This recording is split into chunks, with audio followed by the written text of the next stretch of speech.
Chapitre 14e. Comment Candide et Cacambo furent reçus chez les jésuites du Paraguay. Candide avait amené de Cadix un valet, tel qu'on en trouve beaucoup sur les côtes d'Espagne et dans les colonies. C'était un quart d'Espagnol, né d'un métis dans le Tucumán.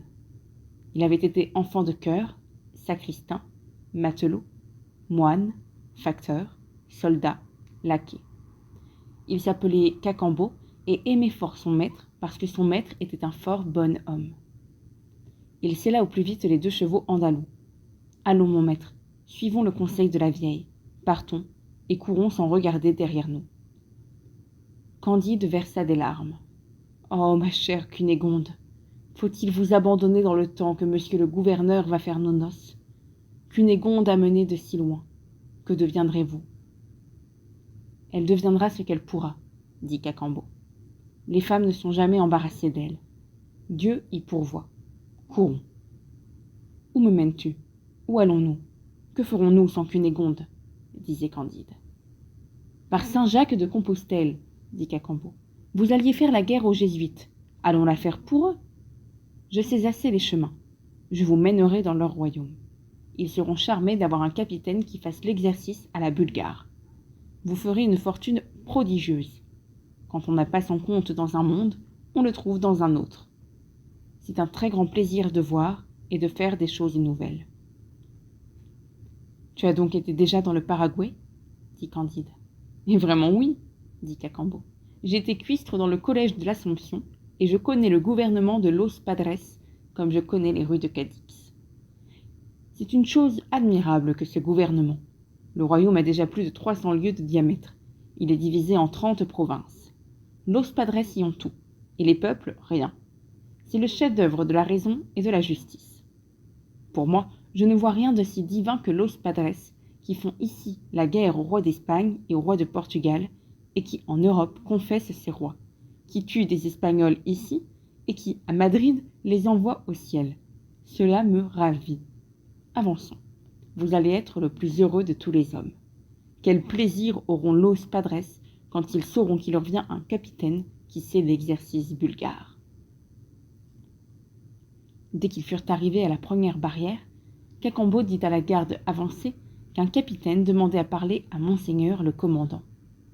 On alla avertir la grande garde. Un officier paraguain courut au pied du commandant lui donner part de la nouvelle. Candide et Cacambo furent d'abord désarmés. On se saisit de leurs 2 chevaux andalous. Les 2 étrangers sont introduits au milieu de 2 files de soldats. Le commandant était au bout. Le bonnet à 3 cornes en tête, la robe retroussée, l'épée au côté, l'esponton à la main. Il fit un signe. Aussitôt, 24 soldats entourent les 2 nouveaux venus. Un sergent leur dit qu'il faut attendre, que le commandant ne peut leur parler, que le révérend père provincial ne permet pas qu'aucun Espagnol ouvre la bouche qu'en sa présence, et demeure plus de 3 heures dans le pays. « Et où est le révérend père provincial ?» dit Cacambo. « Il est à la parade, après avoir dit sa messe, » répondit le sergent. « Et vous ne pourrez baiser ses éperons que dans 3 heures. »« Mais, » dit Cacambo, « monsieur le capitaine, qui meurt de faim comme moi, n'est point espagnol, il est allemand. Ne pourrions-nous point déjeuner en attendant sa révérence ?» Le sergent alla sur-le-champ rendre compte de ce discours au commandant. « Dieu soit béni, dit ce seigneur. Puisqu'il est allemand, je peux lui parler.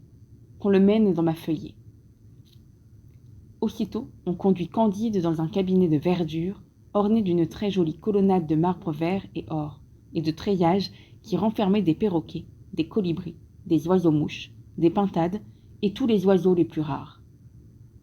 Un excellent déjeuner était préparé dans des vases d'or, et tandis que les Paraguains mangèrent du maïs dans des écuelles de bois, en plein champ, à l'ardeur du soleil, le révérend père commandant entra dans la feuillée. C'était un très beau jeune homme, le visage plein, assez blanc, haut en couleur, le sourcil relevé, l'œil vif, l'oreille rouge, les lèvres vermeilles, l'air fier, mais d'une fierté qui n'était ni celle d'un Espagnol, ni celle d'un jésuite. On rendit à Candide et à Cacambo leurs armes, qu'on leur avait saisies, ainsi que les 2 chevaux andalous. Cacambo leur fit manger l'avoine auprès de la feuillée, ayant toujours l'œil sur eux, crainte de surprise. Candide baisa d'abord le bas de la robe du commandant. Ensuite, ils se mirent à table. « Vous êtes donc allemand ?» lui dit le jésuite en cette langue. « Oui, mon révérend père, » dit Candide. L'un et l'autre, en prononçant ces paroles, se regardaient avec une extrême surprise et une émotion dont ils n'étaient pas les maîtres. « Et de quel pays de l'Allemagne êtes-vous » dit le jésuite. « De la sale province de Westphalie, » dit Candide. « Je suis né dans le château de Thunder-ten-Tronckh. »« Oh, ciel, est-il possible ?» s'écria le commandant. « Quel miracle !» s'écria Candide. « Serait-ce vous ?» dit le commandant. « Cela n'est pas possible, » dit Candide. Ils se laissent tomber tous deux à la renverse. Ils s'embrassent. Ils versent des ruisseaux de larmes. « Quoi ? Serait-ce vous, mon révérend père ? Vous, le frère de la belle Cunégonde ? Vous, qui fûtes tué par les Bulgares ? Vous, le fils de monsieur le baron ? Vous, jésuite au Paraguay ? Il faut avouer que ce monde est une étrange chose. Oh, Pangloss, Pangloss, que vous seriez aise si vous n'aviez pas été pendu. » Le commandant fit retirer les esclaves nègres et les Paraguayens qui servaient à boire dans des gobelets de cristal de roche. Il remercia Dieu et s'indigna 6000 fois. Il serrait Candide entre ses bras. Leurs visages étaient baignés de pleurs. « Vous seriez bien plus étonné, plus attendri, plus hors de vous-même, dit Candide, si je vous disais que mademoiselle Cunégonde, votre sœur, que vous avez crue éventrée, est pleine de santé. » « Où ? » ?»« Dans votre voisinage, chez monsieur le gouverneur de Buenos Aires, et je venais pour vous faire la guerre. »